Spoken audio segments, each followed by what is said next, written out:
Good evening, everybody, and welcome to the John F. Kennedy Jr. Forum. My name is Natasha Pereira, and I'm an undergraduate at the college studying economics and English, and a member of the JFK Jr. Forum Committee. Before we start tonight's events, please note the exit doors at the Park Street side and the JFK Street side, and in case of an emergency, please congregate in JFK Park. Please take a moment now to also silence your cell phones, and join me in giving Harvard undergraduate Will Kaufman a warm welcome.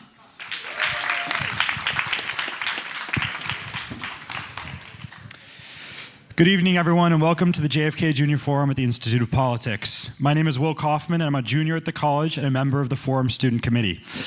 Since the inception of the United States, the role of the federal government in education has been one of our most continuously contentious and polemic issues. Beyond their inherent importance to the future of the nation through its impact on our youth, debates around education reform have often served as a battleground for larger cultural conflicts. From the common school movement of the mid-19th century through Brown v. Board and U.S. v. Lopez to today, and at every moment in between, education reform has been a key indicator of larger cultural turbulence. As early as the Reagan administration, calls for comprehensive reform and even the complete dismantling of the federal education bureaucracy have echoed in various permutations across the American political conversation. But with the re-election of President Trump in November, these calls have increased exponentially. This brings us to arguably the most turbulent moment for the federal education system in more than a generation. Luckily, today we have two incredibly qualified guests to help us make sense of this moment in American educational history and to shed light on their perspectives on the topic.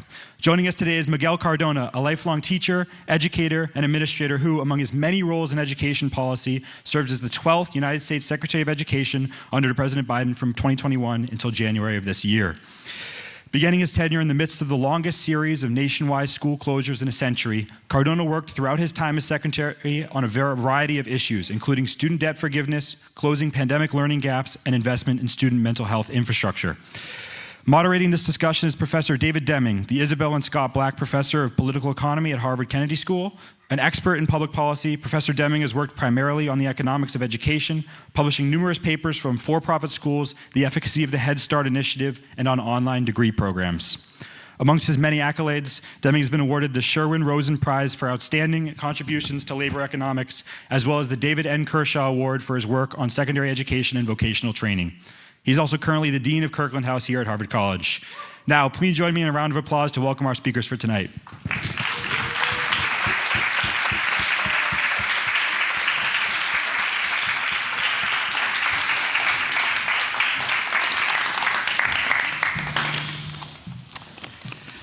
All right. Welcome, Secretary Cardona. Thank you so much for being here today. Good to be here. So my first question for you, let's just get right into it. It's a question that's on everybody's mind. You know a little thing or two about this as the former Secretary of Education. Should the Department of Education exist? And I would like, when you explain it to a skeptical, Doge-curious listener, why it should exist. If it didn't exist, what would we lose? Assuming you agree it should exist, What is your case for it? So I'll answer not as only as secretary, but as a beneficiary of the civil rights work and the work to ensure proper distribution of Title I dollars. I was a student in a Title I school. The Department of Education definitely needs to exist. It's what allows students across the country to experience, public education, free and appropriate public education. It's what allows the distribution and the civil rights protection of IDEA dollars for students with disabilities. It ensures that the 26 million students across our country who are economically disadvantaged have Title I dollar access. It ensures that our rural communities get the support that they need. It definitely does exist. I think it protects public education, something that is a public good that I believe is in danger of becoming monetized and privatized. Good answer. So if I could ask you to expand on that just a little bit, maybe you can talk about, you mentioned Title I and some of the other programs. I know that folks in the Trump administration have talked about basically taking those dollars and assigning the distribution of them to another cabinet agency like the Treasury or something else. Are you against that? What would we lose if we just basically took the funding stream out of the Department of Education and delivered it elsewhere? That is, the Title I schools still get their money, but there is no Department of Education. Tell me why, just make the case to the public. Why do we need this agency? By the way, I think we do need the agency. I just want to hear, interested in your thoughts. Education is not a hobby. Teaching is not a hobby. So, look, the agencies that are set to get federal student aid, a $1.6 trillion loan portfolio, cut 40% of their staff too. The DOJ, which, will be overseeing OCR, Office for Civil Rights for Education, HHS seeing special education, they're cutting. So to me, SBA is supposed to be getting, I think that's right. FSA. That's right. Yeah, the So Business Administration. to me, it just makes no sense because those departments are being cut. They don't have expertise in this area. We have 17 million students that are going to be counting on Pell Grants and applying for grants, and it's going to be moved to a department that's losing capacity. I would argue that in order to make sure we maximize the benefits of what Congress intended, we need a department that is overseeing it and ensuring that it's going to where Congress intended it to go. What are you most proud of in your tenure at the Department of Education? There were so many things that we're proud of. I was talking to a group of students earlier, and it seems like forever ago, but 4 years ago, over half of our schools were closed across the country. Over half of the schools. We had a mental health crisis for our youth. Many colleges were in danger of closing. And thanks to President Biden, Vice President Harris, and the team, there was, and our colleagues on the Hill who voted for it, only half of the Hill voted for it, but 100% of the students benefited from the funds to keep our schools open, to improve airflow. There was deferred maintenance, to get mental health support, to make sure we had reading support. We had more students in summer school and after-school programs in the last 4 years than at any other point in our country's history, thanks to some of the work that happened. And I visited all 50 states, and I got to talk to educators. And it didn't matter if you're a red state or blue state. Our students needed that support. Our families needed that support. So collectively, being a part of that and being a part of an amazing team that really cared and put our students first was the greatest joy and privilege. Yeah. I mean, one thing the pandemic showed for sure is how important schools are as a part of the social fabric and the infrastructure of society. Absolutely. Yeah, absolutely. Businesses couldn't function without schools. Yep. We called them essential employees at the height of the pandemic, and then some parts of our country, we forgot that these are still essential employees, and we needed to treat them that way. And at the Biden-Harris team, we fought to make sure that our educators are respected and lifted for what they do in this country. And it's not just provide coverage for students so their parents work. It's about getting our next generation of leaders prepared. So what, during your tenure, do you think maybe you might have gotten wrong or wish you had done differently? Is there anything you look back on maybe with the benefit of hindsight and say, I wish I'd done that differently, or here's what I would do again? Well, if I knew we only had 4 years, but the focus for year one was reopening schools safely. Yep.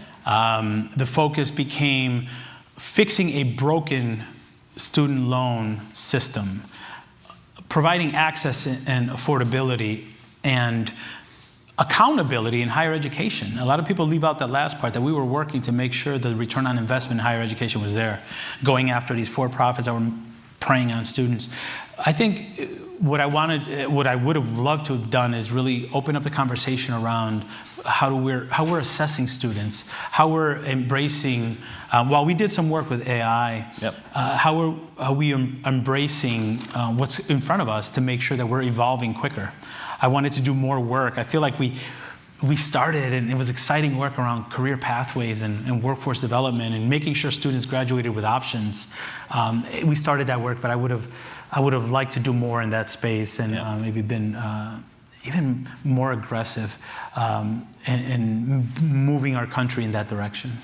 Yeah, let's talk about that. I mean, one thing that I, at least as somebody who studies education and follows what's going on, am very disheartened by is what's happened with achievement scores in the country in the years, particularly following the pandemic. So for those of you who don't know, there's a test called the National Assessment of Educational Progress. It's called the Nation's Report Card. It's a test that's given commonly to students all across the country and has been pretty consistent for 30, 40, sometimes even 50 years, depending on the subject and the grade. And on that test, the NAEP, scores are way down since 2019, and they really haven't recovered very much. And so we've got the lowest reading scores amongst our fourth graders in roughly 30 years, and math scores are down substantially as well. They're higher than they were 30 years ago, but down substantially relative to 2019. So how do we get back on track? What can we do? You know, we pointed out when we got in that the slide was happening before the pandemic. Yep. It was made worse by the pandemic. So we really focused on the things that we know work in schools. Like, I was a fourth grade teacher. I was a school principal. So, and listening to the field, educators and policymakers at all levels, we knew what works. We have to invest in our schools. Like, we want Finland results, but we don't put in Finland investments. That's the bottom line. We need high quality supported teachers. How did we do that in the Biden-Harris administration? We made sure that we created pipelines for teachers. We fought for better salary. Teachers on average make 24% less than people with similar degrees in other professions. We require teachers to work for free before they get their certificate for 4 months. Name another profession where we respect, where we say you got to work for 4 months for free as a student teacher before we give you a salary. That's why we don't have the diversity that we need in it. That's why we don't have people rushing to become teachers. But we went in 4 years from 0 states with apprenticeships to 47 states with apprenticeships. So, we worked on those things that we know can address the disparities in performance. I will say from 2022 to 2023, black students outperformed in growth non-black students in this country. Never has happened. Why? Because the interventions that were put in under ARPA were used on the things that we know work. And now that they're decimating the data systems there, we won't know which strategies work and what's working. So it's going to be left to us in the field to make sure that we're finding those strategies that work and replicating those. Yeah, well, as an economist and a data nerd, I'm going to be very much against decimating data systems. So you've got a friend on that subject for sure.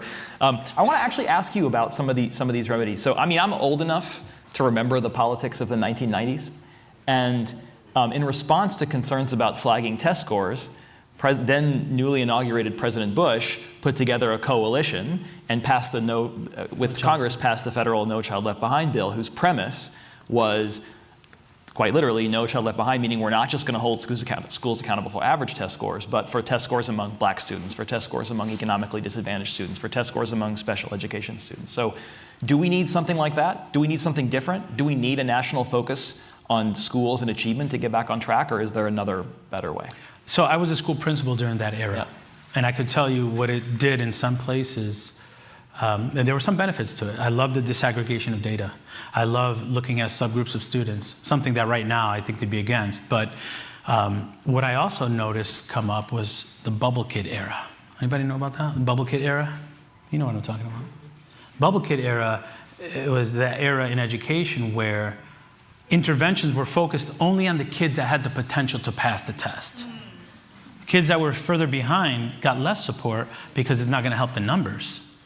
And in that era, as a school principal of a school that had over 100 amazing bilingual education students who were learning English, who didn't hit mastery, and I remember having parents telling me, is this a failing school because of those kids?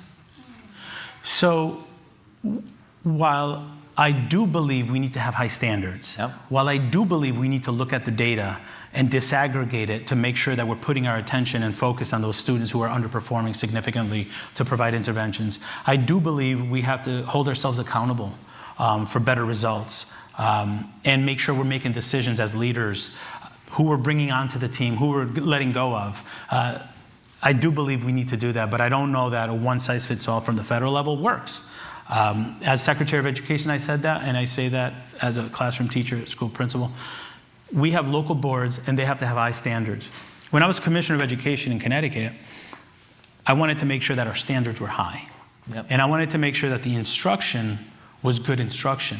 What I worry about when we over-rely on one assessment, we narrow the curriculum to that. There are a generation of students that never got science or social studies because it was all about test prep. We have to be careful that we're not moving too far in one direction to minimize the positive experience that school could be for our students. Yeah, so that sounds right. If for no other reason, then we don't want to just fight the last war. We don't want to just say we need the same thing we had 20 years ago. We want to build something better.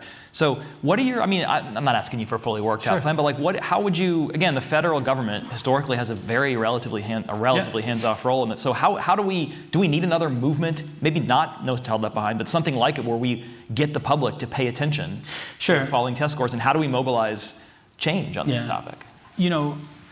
I do agree that we need to continue the conversation around how to improve outcomes for students. Yep.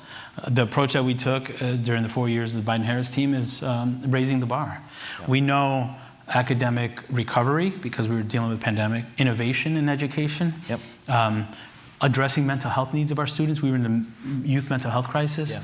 Making sure that we have highly qualified and supported teachers in the classroom and educators, that was a big lever for us. So what we were doing is focusing on best practices.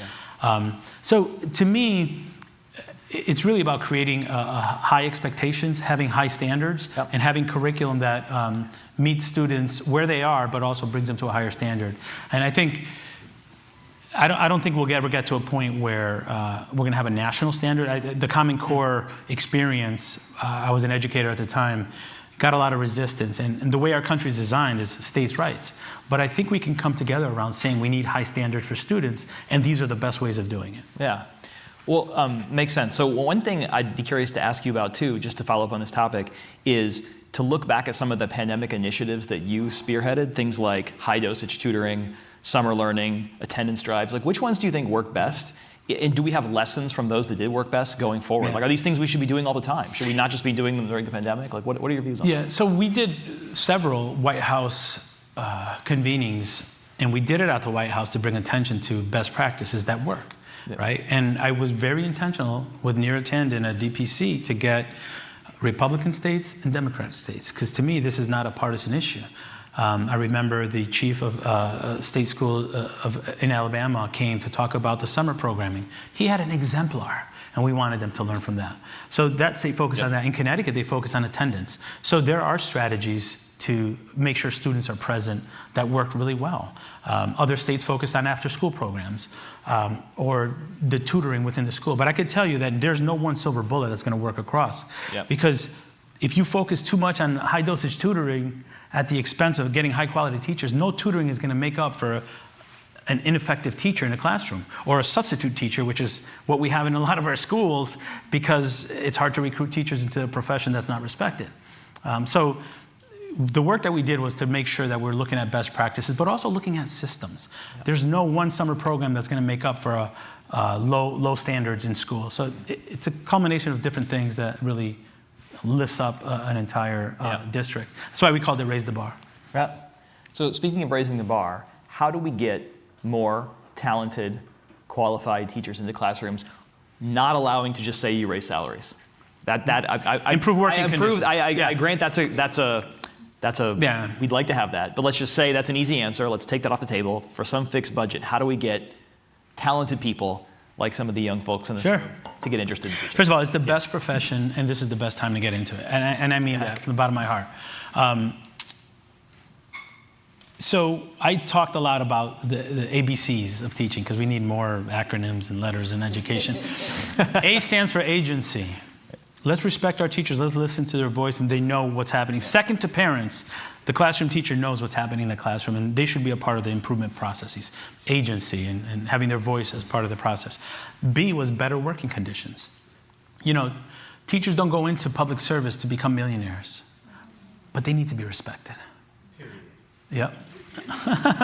They need to be respected. And better working conditions, when I used to say that as secretary, was basically making sure that if you have a group of 21 students, there's enough school social work support, psychologist support to address some of the other needs that the student has. It means that better working condition means we have opportunities for teachers to grow in their career, to get professional development, to continue to evolve as a teacher, to have pipeline opportunities, to be a teacher leader, right? Good working conditions. It also means that we're not looking the other way when we expect our teachers to be working in 95-degree classrooms in May and June with no air conditioning if we wouldn't accept that for anyone else.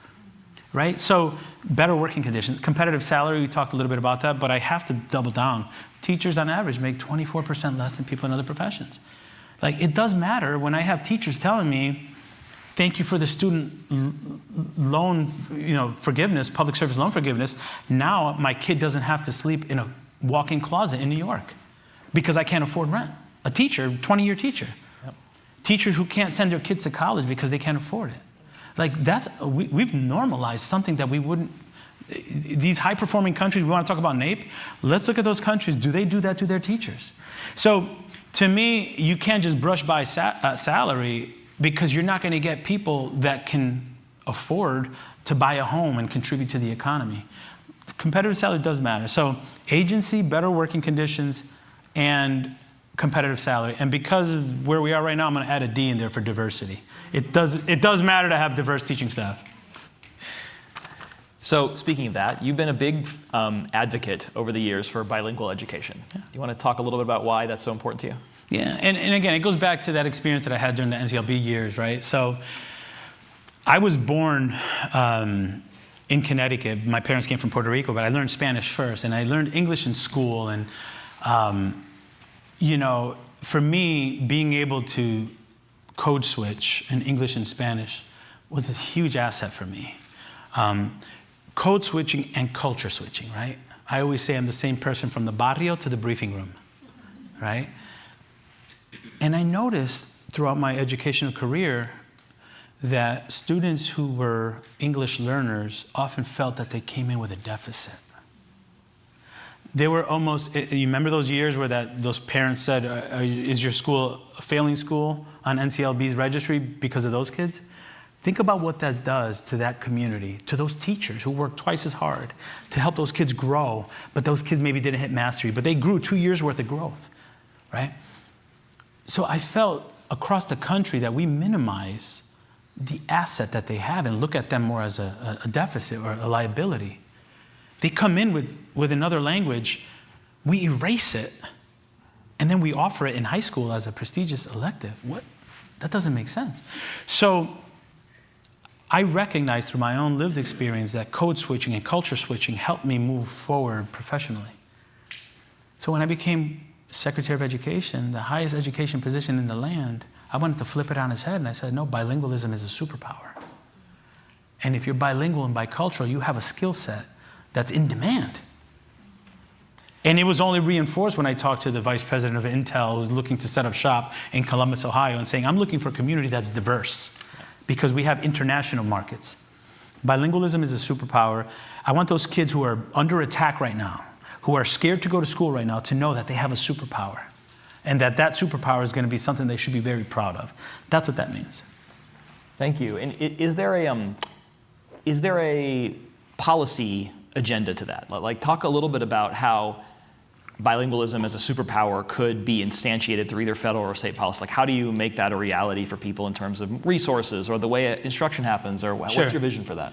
Well, first of all, let's acknowledge that the research has been out there for 50 years, that you have better access to speaking to other people, but now the research is showing that brain activity is more advanced. Your ability to learn, you have dendrite connections and different synapses in your brain that are happening if you're bilingual that don't happen if you're not bilingual. So there is brain science now that supports greater levels of learning and ease of learning if you're bilingual. Not to mention your ability to be empathic to people with different cultures. Different doesn't mean bad. Right? So if you understand that you had to code switch and culture switch, you're more likely to be able to work with someone that has a totally different way of thinking. I know this because I lived this, and it helped me bring in different perspectives when we were trying to reopen school in the middle of a pandemic. I say that code switching, culture switching allowed me to be more effective at listening and coming up with a plan that people supported, which got me on Biden's radar, right? So as far as policy is concerned, incentivizing through whether it's accountability systems or support systems at the state level, dual language programs. So there's a continuum of really bad and really good bilingual education models. And dual language programs, Virginia, Collier, and Thomas, the research is there that you're fully bilingual. That's an important thing. So supporting those programs, making sure that you have programs in elementary, middle, and high school, incentivizing that throughout the process so that students have it. The research is there. It proves it makes economic sense. Look, if you don't want to buy into the moral imperative, it makes economic sense. There's a greater likelihood that you can get jobs and contribute to the economy if you're bilingual, especially in this country today. So for me, it just makes economic sense. And I think state policymakers, boards of education, have an opportunity to really embrace that as a lever to make sure that the students are more successful and more likely to get jobs and contribute meaningfully to society. Can we talk about student loan forgiveness? Let's do it. Okay. So I have a couple specific questions about it. First, I want to ask you, maybe you could just walk us through how that happened, how you were thinking about it at the time, and how you and the administration decided to prioritize student loan forgiveness, and then the way that you went about it. Just talk a little bit about what you were thinking and how you made it happen. Sure. Yeah. 72% of the jobs in the future will require some degree of some sort. College graduates with a bachelor's degree on average earn $1 million more over the course of their career than students that graduate high school. Just keep that in mind. It benefits everyone. There's more disposable income. There's more buying homes, right? Yet, our system is broken. Access and affordability prevent America from reaching her potential. There's so many smart kids, capable students who rule out college. I had this one young man when I was an assistant superintendent. He was a student of mine when I was a principal. He came to my office. He was like 12 years old. He was standing with his father. He came to visit me, and we were talking about school, and he goes, "I'm not going to college. It's too expensive." He was 12 years old, and his father co-signed that. He's like, "No, we can't afford that. He's going to do this." And he was one of the smartest kids I had. That's a broken system. When you have kids like that 12 years old, how engaged do you think that student is going to be from 6th grade to 12th grade if they know they're not going to college? They're just going through the motions. We have to fix that in this country. So President Biden said we have to make it affordable and accessible. And student loan forgiveness got a lot of attention. And it should, $190 billion in debt relief. Yep. Public service loan forgiveness going from 7,000 people in the previous administration to over 1 million people in 3 years under President Biden. Yep. He deserves a lot of credit. When we talk about essential employees, when we talk about making the profession, nursing, teaching, all those professions that have holes in them right now, making them more desirable, providing debt relief, he did a lot of that. So we did a lot of the debt relief, right? We were thinking $10,000. And then he said, no, you know what? For Pell recipients, these are folks who are economically disadvantaged, we're going to go $20,000 to address the racial wealth gap in this country, because we know that there's some students that are further from opportunity than others. The Supreme Court shut that down, so I used because that was under the HEROES Act, which was COVID-related. So we went over to the Higher Education Act, which gives me authority, and there was authority that was used by previous secretaries to waive certain things and discharge. So we went down that route.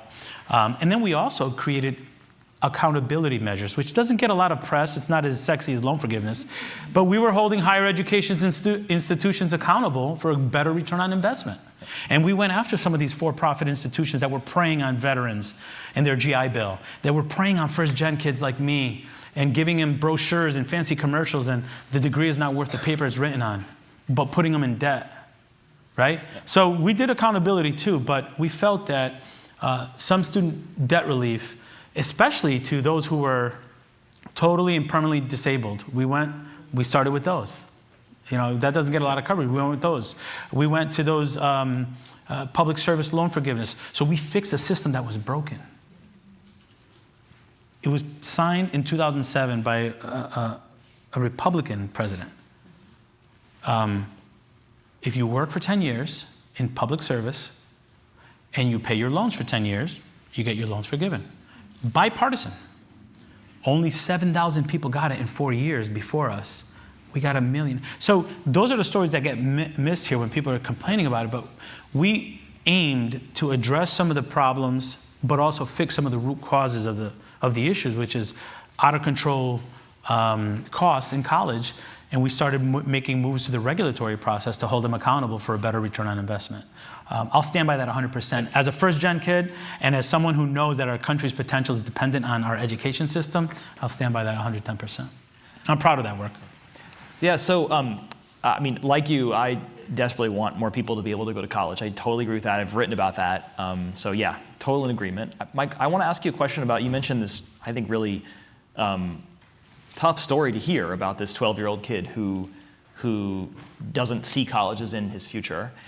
What does student loan forgiveness do for that student? Help me understand how student loan forgiveness solves the problem for future generations of kids. Or do you view it as part of a package of things? Like, what's your...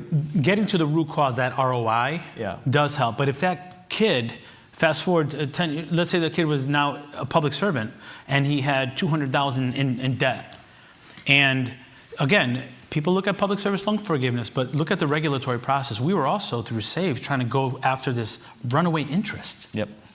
I've met people that took out $100,000 and were $300,000 in debt 3 years later, 15, 20 years later.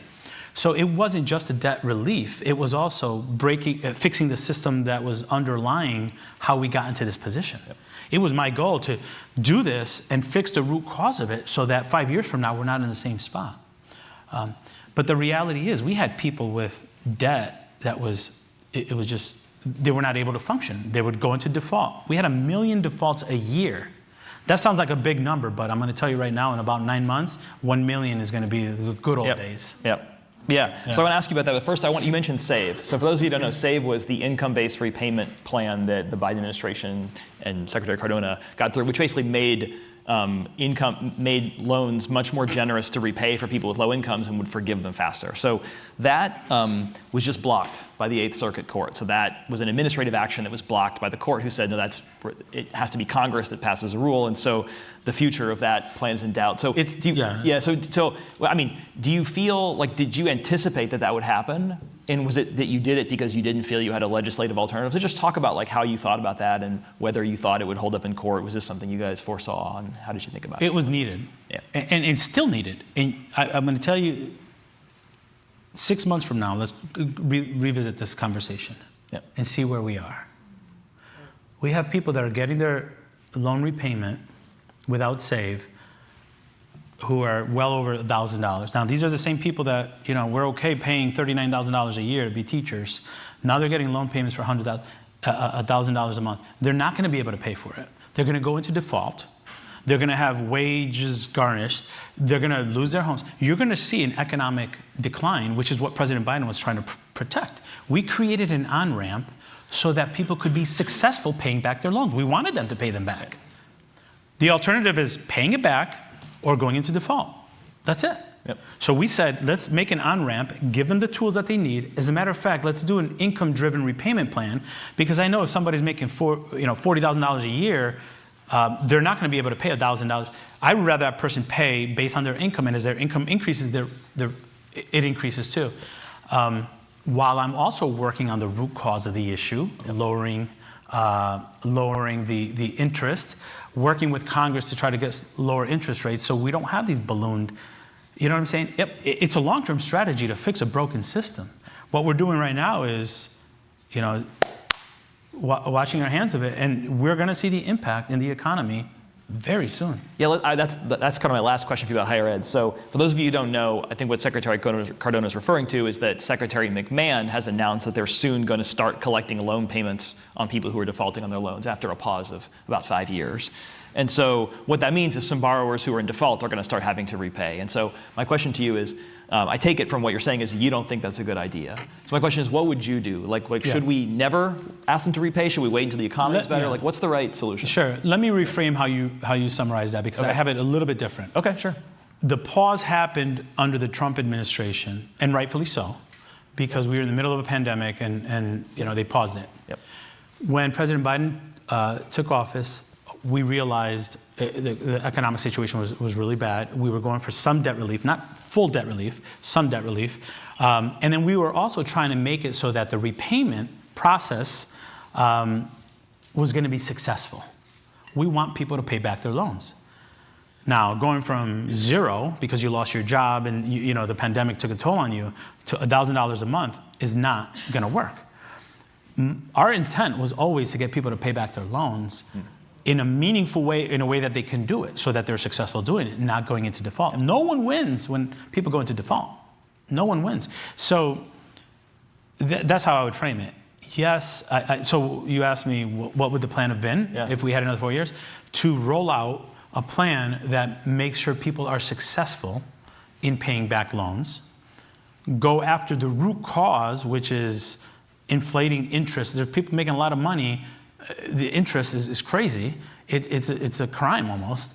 And make sure that the return on investment is there for higher education, meaning you're not paying $200,000 for a degree where you're going to make $35,000 a year. Hold schools accountable for that. And we started pushing that. Yep. People don't often know that. We were pushing at the very end. One of the last things that I did was require that universities provide data on what the debt is of their graduates and what the income is of their graduates. I want parents like me, when I'm looking for colleges, to say, okay, the ratio, this is an acceptable ratio. This is not an acceptable ratio. So what we were trying to do is get those data from the different schools within universities, so that if you're looking for a social work degree and you see that this school you're going to be in debt $150,000 and this school you're going to be in debt $30,000, you make an informed decision. We were pulling that data so that we don't get to that point where we have to provide broad debt relief. The system hasn't been touched ever. And President Biden, to his credit, said, you know what? No, we're going to fix the system. The old guy from Scranton saying, we're going to fix the system. Yeah. I mean, I know you were doing that because I'm a data nerd, so I know that. I appreciate that. Thank you for trying. All right, so last question before we open up the audience. You've been, off the clock, as it were, for a few months. I'm sure it's been a chance to catch your breath. Maybe you could tell us just a little bit about, have you heard from people who were affected by various things you did? Tell us an inspiring story. Yeah. Give us some hope. Tell us something about the impact of your administration, or of the Biden administration on education that matters, that gives you some hope going forward. Yeah. Well, let me first say to those in the audience and those who are watching online, this is the best time to get into education, and this is the best time to get into leadership. Our kids need you now more than ever. Yeah. It's easy to lead when things are going well. This is the best time. I mean that wholeheartedly. I'm optimistic about our future. I really am. I never bet against our educators. I never bet against our schools. I've heard stories of public servants who have had thousands forgiven so they could now focus on helping their children go to college.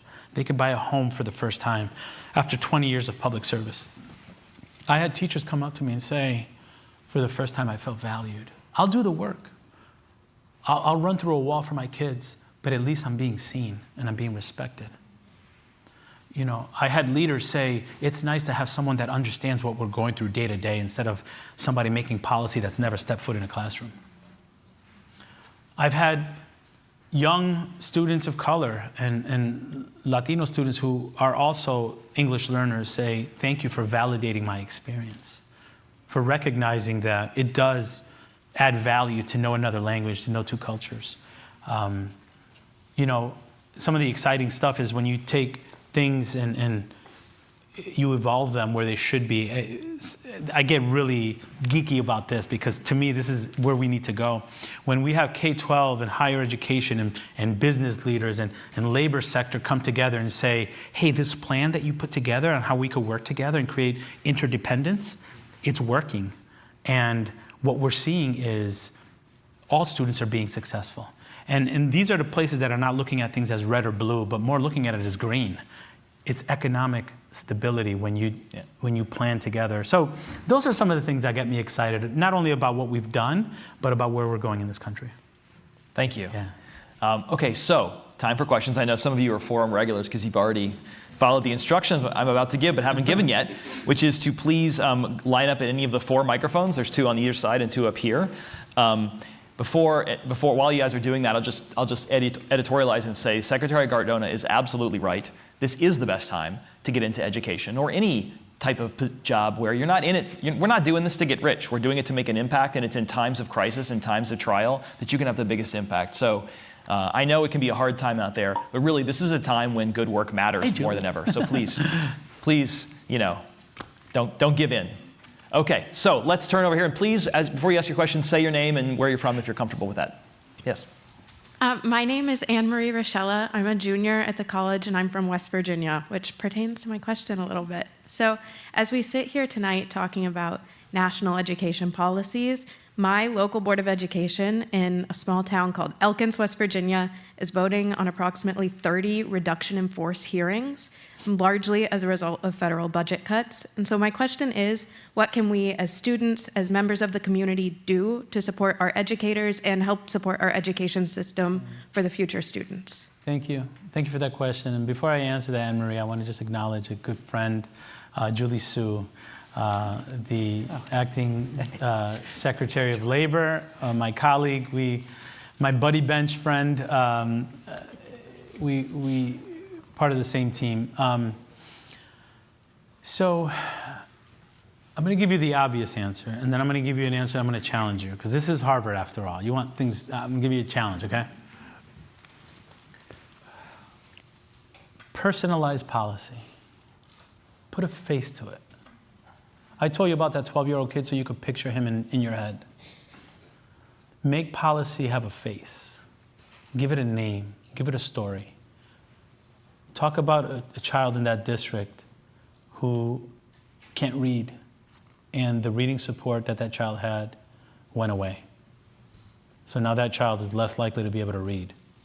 And we know that when children are less likely to read in 3rd grade, their chances in life are diminished. Personalize it. A lot of times we get stuck, I'm talking next to an economist, so I have to be careful. We get stuck in the quantitative data and we lose sight of the qualitative data. You change minds with qualitative stories. That's the easy one. You ready for the hard challenge? Depoliticize it. It's hard for me. It's hard for me to depoliticize what the hell's happening in DC. Those are my friends. I want solutions. I want to move our country forward. You're going to be successful if you could just talk common sense, not make it red or blue. Talk about the kids. Talk about what we want for our kids. We have more in common. We want our kids to be successful. It's going to be obvious what's happening. You don't need to add to that if you're going to be a part of the solution. Challenge the natural tendency to jump into that group polarization. That's the Harvard challenge. Okay? Up here, please. Hey, Secretary Cardona. Thanks so much for being here today. Say your name? Okay, sorry, good. Yep. Yeah. My name is Kevin Curry, and I'm a first year at the law school here, also from Connecticut. Thank you very much for everything you did as SDE Commissioner. Thank you. My question actually concerns state politics. I'm wondering what it was like going from leading our public education system in Connecticut from managing the public education system for the entire country, not necessarily going from working for the Gov to working for President Biden, but just what that sea change in responsibility was like. Sure, that's a great question. You know, the commissionership really prepared me in many ways because, you know, I say this as affectionately as possible, there was a lot of mouths to feed. So there was the State Board of Education, right? There were 12 members there. There was the legislative body. I had the House side, the Senate side, education leaders. There was the governor and the executive, authorities there. And then there were 169 municipalities, 169 superintendents, 169 union leaders, 169 local boards of education, right? So there was a lot of different spaces. So you multiply that by 100 when you get to the national level. And I say 100, not 50, because the level of partisanship that I experienced on the Hill, sadly, created the challenge that was greater than in Connecticut of bringing people together, that, outside of the legislative body in Connecticut. So President Biden was spot on when he said we got to come together. We got to restore the soul of a nation. What he meant was like, let's look past what we disagree, let's come together on the things we do agree.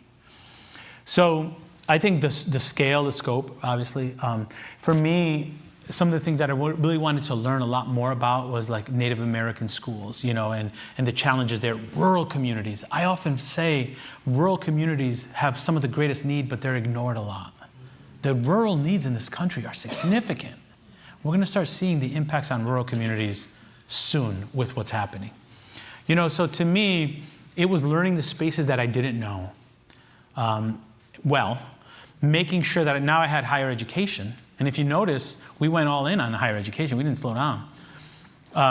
So it was really becoming proficient in some of the spaces that I didn't have experience in, like higher education when I was in Connecticut, but also the scope, and then dealing with what the partisanship on the Hill was really difficult to see, because I know when doors were closed and cameras were off, they agreed on a lot more than what we saw in their policy or in their public statements. Yeah. Thanks for the question. Come here. Yeah. Hi, my name is Eli. I'm a master's student here at HGS. I'm originally from Texas. Thank you so much for being here, and it's great to see you again. Thank you. My question is about educator unions.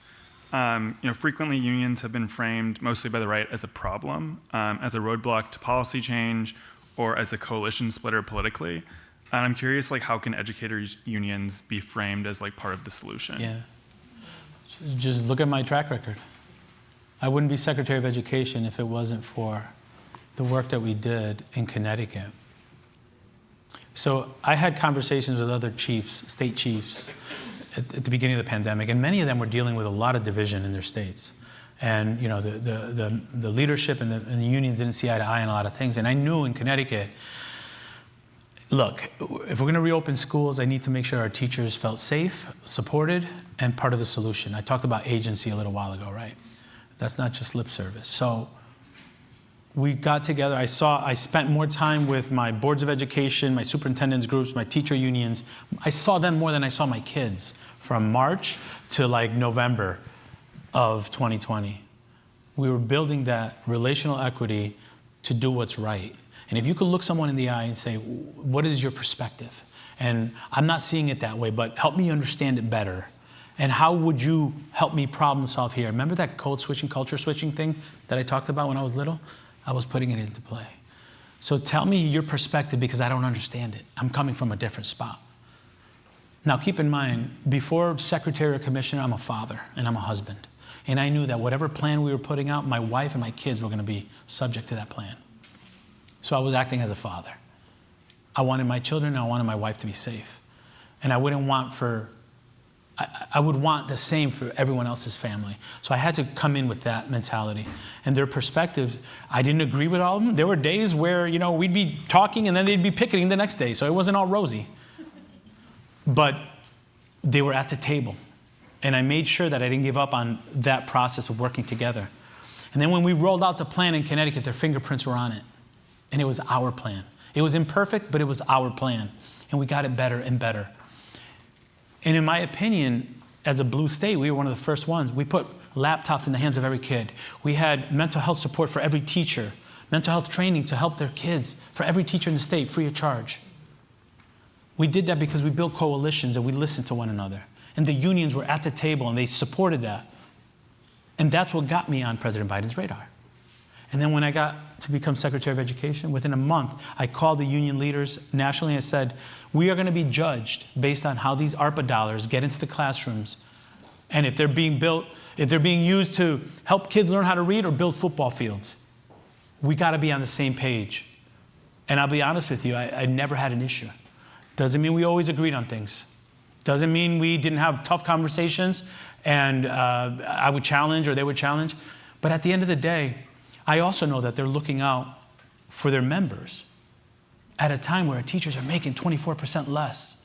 Did I mention that already? I don't think so. I don't remember. Look, it's the best profession, but they deserve respect. So to me, we found common ground. We were okay to disagree on certain things or table certain things, but I wholeheartedly disagree with that. I believe that in order for this country to continue to grow, we have to make sure that we're working with labor and that we're respecting the opinions. It doesn't mean you're always going to agree. But at the end of the day, who else is fighting for these educators who have pretty poor working conditions in many places or are let go without cause? We have to make this a profession where people want to go in if we're going to help our children. If you don't think that helping teachers is helping children, you're mistaken and you don't know our education well. Yeah, thank you. Please. Hello, my name is Victor Flores. I'm a senior at the college studying government, ethnicity, migration, and rights. And also I'm a proud product of the Connecticut public school system.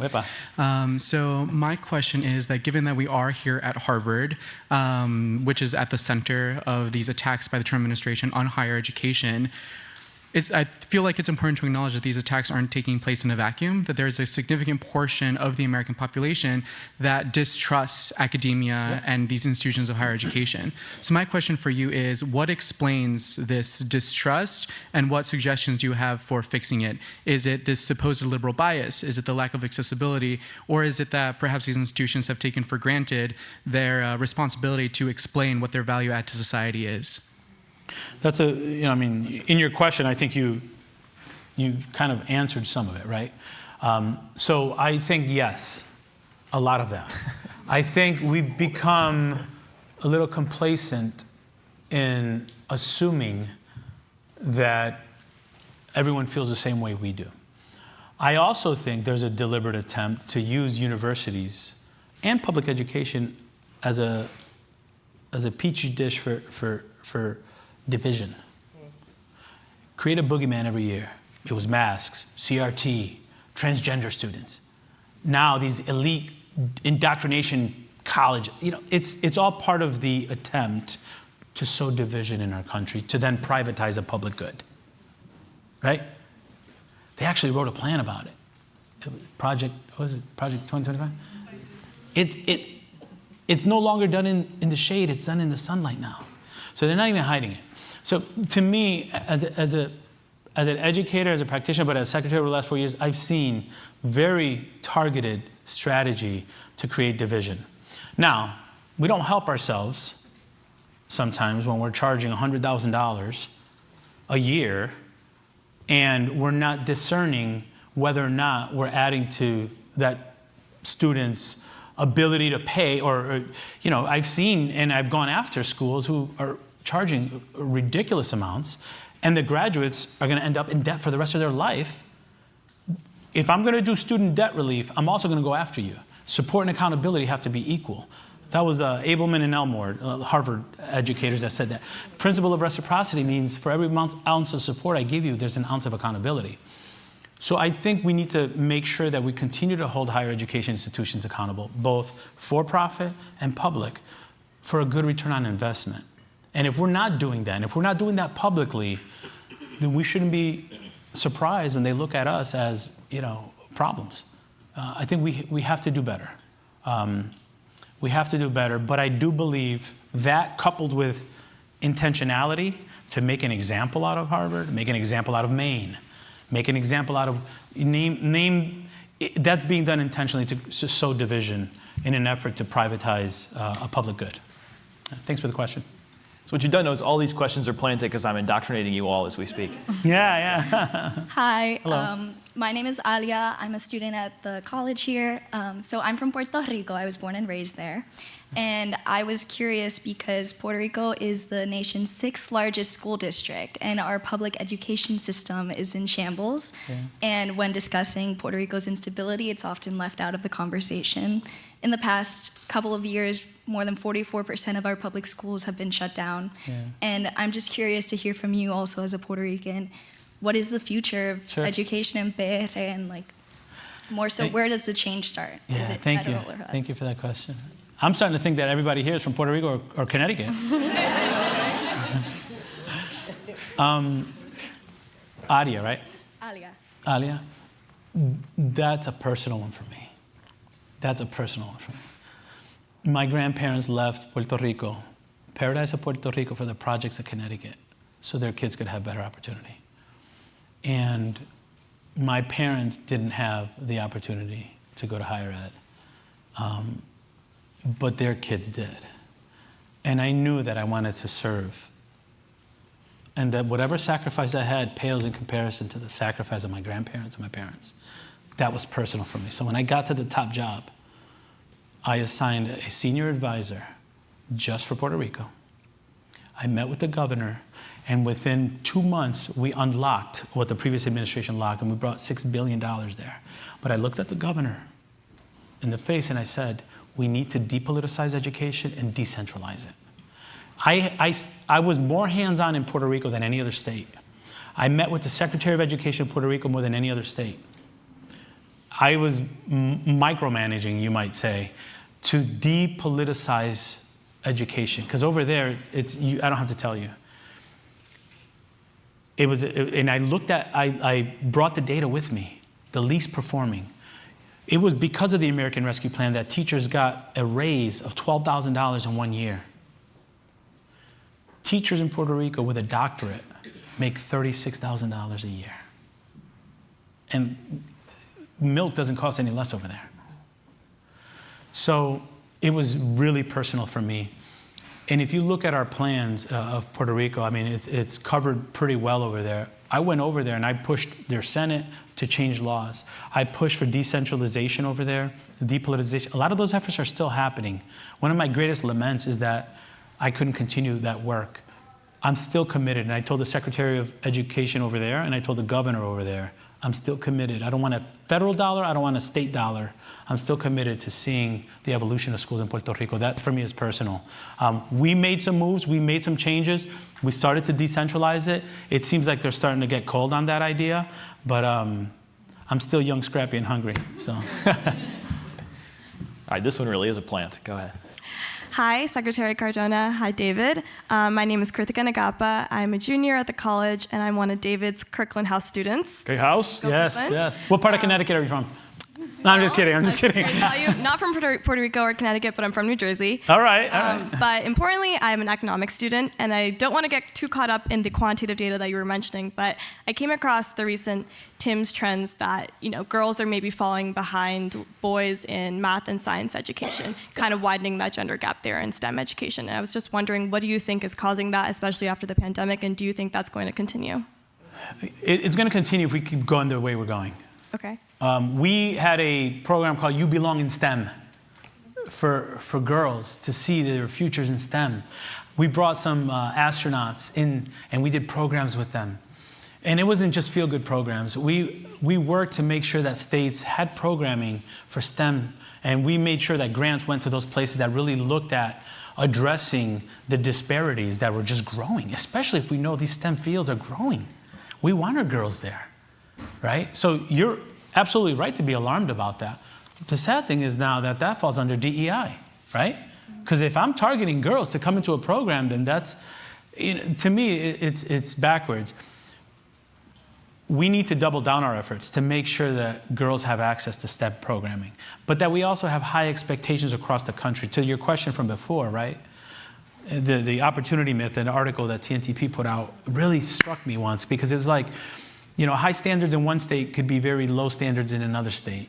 How are we ensuring that all students have access to good STEM programming so that they could take advantage of those fields that are coming that require STEM backgrounds? How do we create clubs for girls so that they could see that they're supported, or mentee systems where they see engineers or women in STEM fields mentoring young girls to come into the STEM fields?